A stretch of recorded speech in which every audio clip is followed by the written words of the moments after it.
Hello guys, in this video I'm going to show you how to set a security question to your AliExpress account, but first I just want to mention, don't forget to subscribe to my channel because at 10,000 subscribers I am going to show you my whole YouTube revenue statistics and growth strategy, how to make money online. Now let's jump into it. First of all, open the website on your device, tap on the AliExpress button to go to your homepage and then click on this account button at the top.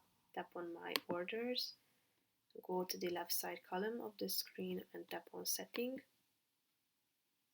Then you should go to the security information section and tap on set security question.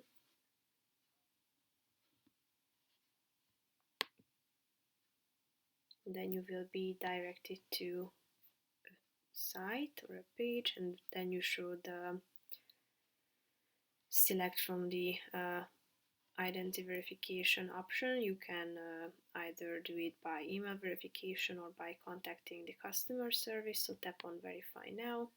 As you can see, a code has been sent to your email address that you need to type in, and then you should submit.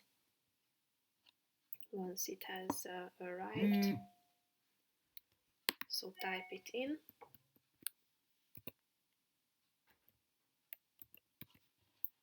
Tap on submit. Select a question, type it in. As you can see, you should select 3 questions, then tap on the submit button and they will be set. So that's pretty much it for this video, guys. See you in the next one. Bye bye.